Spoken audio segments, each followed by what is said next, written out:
Très bonne soirée, chers amis. Alors, je me suis assis et j'ai réfléchi à comment vous faire plaisir.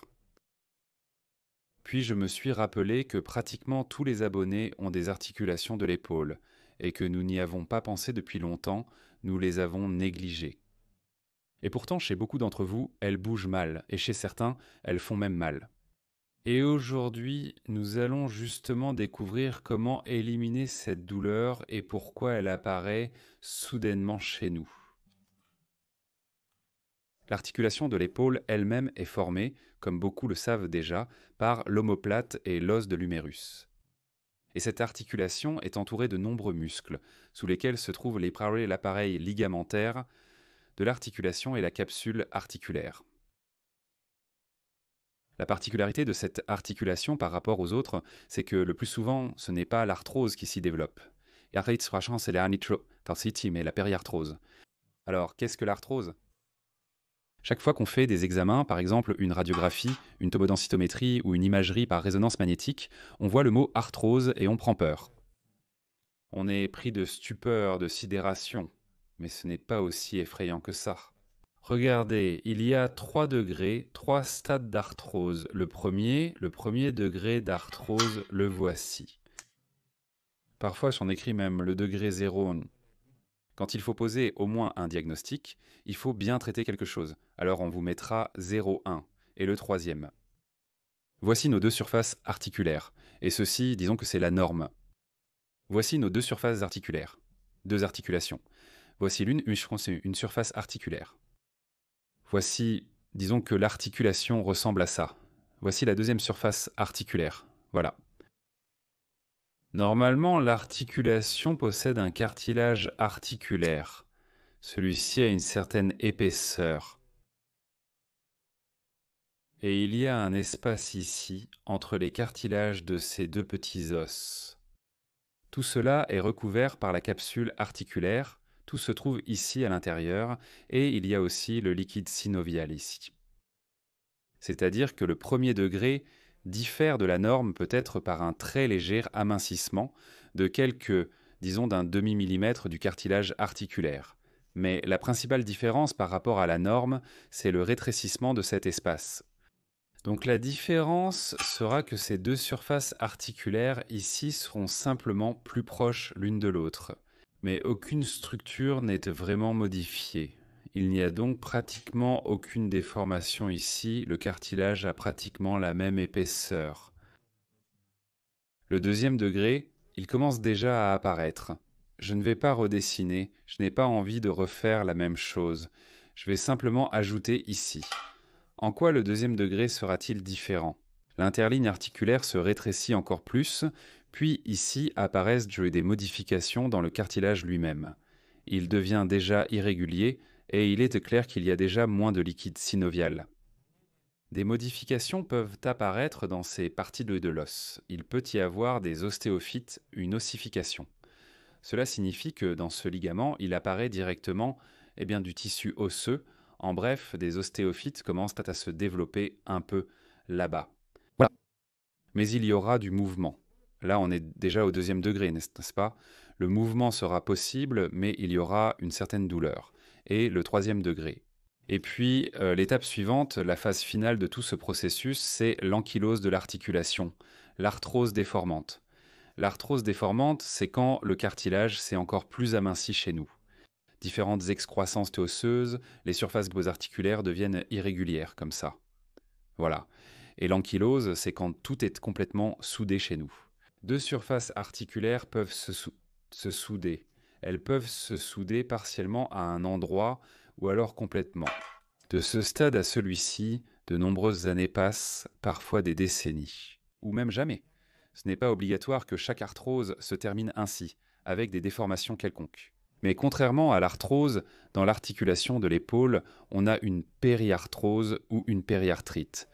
Qu'est-ce que cela signifie ? Cela signifie qu'il n'y a même pas de changement dans l'articulation elle-même, pas même assez pour mettre un degré 0,1. Quand mettons le degré 0,1, quand la personne a mal quelque part. Et il dit, quand même, il me semble que j'ai de l'arthrose là-bas. Et nous disons, bon d'accord, on te met le degré 0,1, va-t'en d'ici. Et la périarthrose, c'est quand tout est pratiquement parfait là-bas. Et tous les changements sont autour de l'articulation. Et qu'est-ce qu'on trouve autour de l'articulation? Les tissus mous, qu'est-ce que cela inclut? Qu'est-ce qui fait mal? L'épaule fait mal, elle ne se lève pas, mais il n'y a pas d'arthrose, aucun changement. C'est la périarthrite qui s'enflamme. C'est pourquoi on l'appelle aussi périarthrite ou périarthrose, c'est la même chose. Principalement, la douleur est causée par des tendons enflammés ou des tendons non élastiques qui s'enflamment périodiquement lors des mouvements.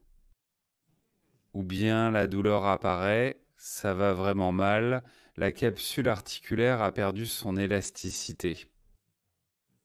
C'est-à-dire que c'est comme l'appareil ligamentaire de l'articulation, une structure similaire. Et les muscles provoquent aussi de la douleur. Quels sont les principaux muscles qui causent la douleur? En fonction de l'endroit où ça fait mal, on peut déjà suspecter. Par exemple, une douleur à l'avant de l'épaule, lors d'un mouvement, surtout quand la personne lève le bras vers l'avant comme ça. Le plus souvent, c'est le tendon de la longue portion du biceps.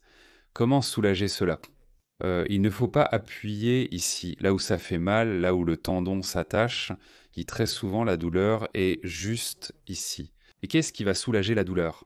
La douleur sera soulagée en agissant sur le biceps lui-même, sur cette partie-là. Donc si j'ai mal ici, dans cette partie, devant l'articulation, je dois d'abord essayer de masser un peu le biceps. Le biceps est composé de deux parties. Il y a une partie interne et une partie externe.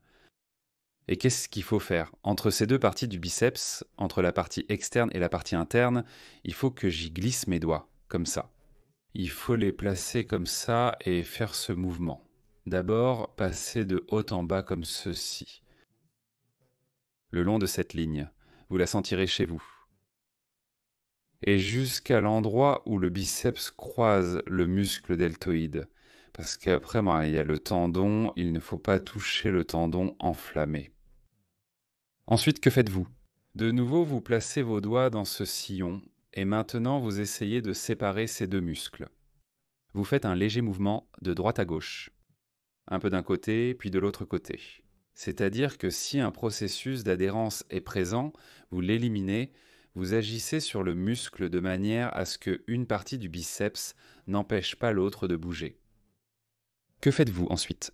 On place à nouveau la main sur ce sillon, puis on plie, on déplie, on plie, on déplie, en maintenant les doigts sur cet espace entre ces deux muscles. Voilà. Nous avons travaillé cet espace entre les muscles. Et maintenant, les muscles eux-mêmes. Ici, vous pouvez essayer comme ça avec le pouce. Ici, sous le biceps, il y a encore un muscle brachial. Il s'appelle brachialis. Biceps, cela signifie muscle à deux têtes en russe. Voilà, nous avons travaillé la partie externe et interne du biceps lui-même. On peut aussi utiliser cela à la maison pour ceux qui ont des chaises chez eux. Ils peuvent en faire ce mouvement-là. Par exemple, s'asseoir de côté sur une chaise, poser le bras comme ça, vous voyez, ce que vous faisiez avec vos mains tout à l'heure, et se masser comme ça. Choisissez une position du bras qui ne vous fasse pas mal à l'épaule. Et vous travaillez ainsi le biceps. Là où c'est plus douloureux, vous vous attardez un peu plus longtemps. Voilà, c'est si ça fait mal devant. Il arrive bien sûr que la douleur à l'avant de l'articulation de l'épaule soit due au deltoïde antérieur. Dans ce cas, agir ici apportera un soulagement. Le muscle deltoïde a aussi plusieurs faisceaux. Il y a le faisceau antérieur, le faisceau moyen. Ici, c'est entre le faisceau antérieur et le faisceau moyen. C'est à peu près ici. Si vous vous tenez comme ça, à 45 degrés, vous pourrez aussi le sentir. Vous pouvez aussi sentir ce sillon, vous pouvez y glisser les doigts et essayer de masser. Si cela soulage, alors vous pouvez continuer à le faire. Mais n'appuyez pas directement sur l'articulation. Un peu plus bas. Il ne faut pas appuyer avec le doigt sur cet espace articulaire. Donc un peu sur le côté, ensuite. Où ressent-on encore souvent de la douleur? À l'arrière, ici dans cette partie de l'articulation.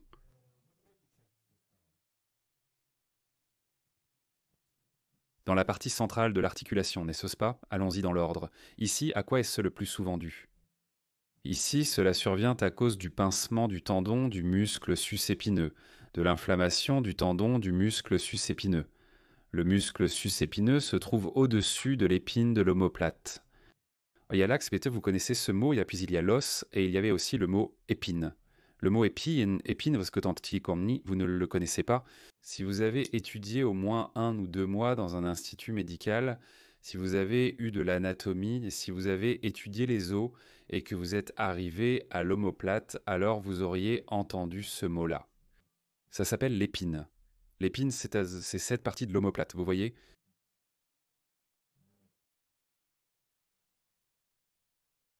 Voilà, et qu'est-ce qu'il y a d'autre? Il y a aussi l'épine iliaque antérieure, supérieure, n'est-ce pas? Antérieure supérieure, antérieure postérieure.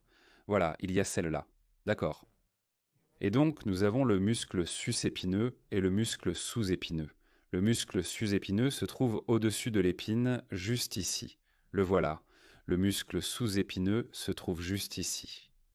Ces deux muscles ont tendance à présenter des zones douloureuses, des points gâchettes, qui provoquent une douleur très désagréable dans les articulations elles-mêmes.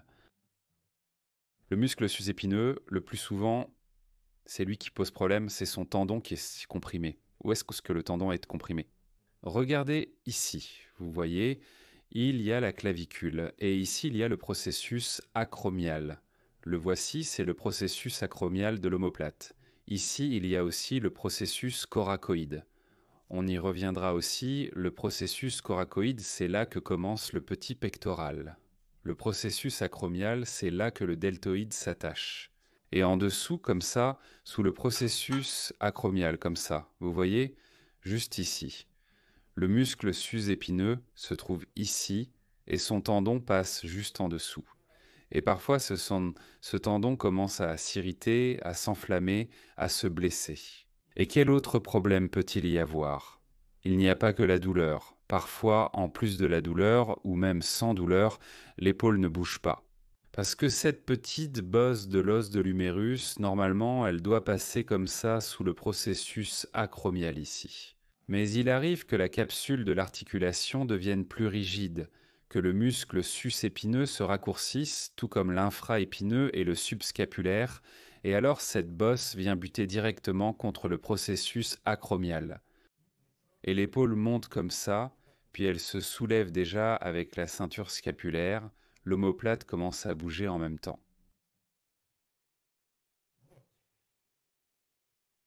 Voilà, qu'est-ce que j'ai fait ici? Si le tendon du muscle sus-épineux est coincé, comment le vérifier? Si le pincement est très fort, la douleur apparaîtra déjà comme ça quand vous tournerez le bras. C'est-à-dire que voici votre mouvement normal, naturel. Comme ça, on le fait souvent, ce mouvement-là. Ça, c'est ce qu'on appelle la supination, quand on tourne vers l'extérieur comme ça. Et ça, c'est la pronation. Et donc, si vous faites ce mouvement avec le bras droit, c'est ce qu'on appelle la supination, n'est-ce pas? Alors, dans ce cas, il n'y a pas vraiment de douleur. Elle apparaît quand vous tournez dans ce sens-là. Voilà. Si c'est le cas, alors l'inflammation est déjà forte. Si vous tournez, dépliez et commencez à lever le bras de cette façon, et ici à 45 degrés par exemple, oui, ou vers l'avant, mais alors la charge sur l'articulation sera encore plus grande. C'est-à-dire que vous avez tourné le bras comme ça, vous commencez à le lever, comme si l'auriculaire était vers le haut, vous voyez? Et si, en faisant cela, vous ressentez une douleur ou une gêne à l'épaule, cela signifie qu'il y a un pincement du tendon du muscle supraépineux. Que faire dans ce cas? Il ne faut pas la toucher. Il ne faut pas non plus toucher à son tendon. La première chose à faire, c'est de changer la position de l'omoplate. Le tendon se coince lorsque l'omoplate est déplacée vers l'avant. L'omoplate se déplace vers l'avant quand il y a une différence de tonus ou de volume musculaire ici et ici. Pour soulager rapidement la douleur, il faut détendre cette zone. Pour un effet durable, il faut aussi renforcer les muscles, ici, c'est-à-dire le muscle rhomboïde, au moins. Ensuite, on peut aussi travailler le trapèze moyen et inférieur. Comment détendre cette zone rapidement si vous ne pouvez pas étirer le petit pectoral et le grand pectoral puisque vous ne pouvez pas lever le bras? Vous prenez une balle, vous la placez ici et vous devez travailler toutes ces zones juste sous la clavicule, puis ici à cet endroit. Vous allez forcément toucher ici le petit pectoral, le sillon entre le deltoïde et le grand pectoral, et aussi le grand pectoral. Donc voilà, c'est cette zone que vous travaillez. Premièrement, sous la clavicule. Deuxièmement, près du deltoïde dans le sillon. Et ensuite, tout cela aussi peut être fait. Mais les deux principaux endroits sont ceux-ci pour éliminer cette douleur. Après cela, votre omoplate ira un peu plus librement vers l'arrière, et vous pouvez même masser un peu ici, juste sous la clavicule avec une balle. Vous pouvez aussi vérifier le test avec vos mains. Si vous l'avez bien fait, vous remarquerez que l'épaule est un peu partie en arrière, et vous verrez que vous pouvez faire ce test plus librement. Voilà. Pour ne pas surcharger notre cerveau avec trop d'informations, je vous montre la dernière chose. Si cela vous intéresse, écrivez-le dans les commentaires. Nous continuerons encore. Il y a encore quelque chose à vous montrer.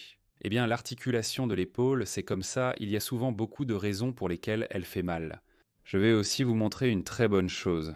Pour ceux qui ont une douleur à l'épaule, elle diminuera beaucoup si vous agissez sur le muscle suivant. Il s'agit du muscle sous-épineux. Comme vous le savez déjà, il se trouve sous l'épine de l'omoplate. Et il y a dans ce muscle des points très sensibles qui provoquent une douleur à l'épaule lorsqu'on appuie dessus. C'est-à-dire qu'en cas de spasme de ce muscle ou de tension locale, l'épaule fera aussi mal. Et ici, qu'est-ce que vous faites ? Prenez une balle, de préférence une balle de tennis, une jaune, celle qui est plus souple. Tenez-vous contre un mur, placez la balle sur la zone de ce muscle. Voici votre omoplate, directement sur l'omoplate, ici. Et votre tâche est de parcourir toute l'omoplate, de chercher où se trouvent les points douloureux. Et si vous trouvez un point qui, lorsqu'on appuie dessus, provoque une douleur qui irradie jusque dans l'épaule, alors c'est exactement ce qu'il vous faut. Mais il ne faut pas appuyer trop fort dessus. Il ne faut pas non plus faire de mouvement, parce que la douleur sera vraiment désagréable. Voilà, je vais vous montrer. Regardez, vous prenez la balle, vous la placez ici. Vous cherchez la zone douloureuse, ce point. D'accord ? Un peu plus haut, un peu plus bas. Il faut vraiment chercher ça. Ceux qui ont des problèmes d'épaule, il y en aura forcément là. Et maintenant, il suffit juste d'attendre. Vous restez debout, vous attendez. La douleur peut irradier vers l'avant de l'épaule, ici ou bien ici. Si la douleur est trop forte, diminuez la pression ou prenez une balle plus petite. Et quand la douleur diminue un peu, vous pouvez appuyer. Vraiment, même pendant 5 minutes. Vous pouvez déjà bouger le bras. Levez un peu le bras comme ça, mais sans douleur. Il ne doit pas y avoir de douleur dans l'articulation de l'épaule pendant ce mouvement. Tournez un peu vers l'extérieur et vers l'intérieur. Vous pouvez bouger comme ça d'avant en arrière. Comme ça, le muscle supraépineux travaille un peu plus. Mais il y a aussi les muscles ronds qui interviennent. Vous voyez, il y a beaucoup de choses, donc vous n'avez pas besoin de tout savoir d'un coup. Et voilà, vous avez tout travaillé comme ça, vous avez massé, vous sentirez aussi immédiatement un soulagement. Peut-être ou peut-être pas, mais si ce n'est pas le cas, tant pis, comme on dit. Bon, tant pis, ça veut dire que dans le prochain épisode, ce seront déjà vos problèmes. Il y en a encore beaucoup. Il y a le dentelé, il y a aussi le triceps, enfin bref, le trapèze, le muscle élévateur, de l'omoplate aussi. Tout cela influence cette articulation. C'est assez compliqué. Bon, allez, essayez, je vous donne une semaine. On se retrouve ici, au même endroit, dans une semaine. Racontez-moi comment ça va, ce que vous faites, comment vous vivez en général là-bas. Eh bien, que dire, jusqu'aux prochaines émissions alors. On fait du sport, on aide nos parents.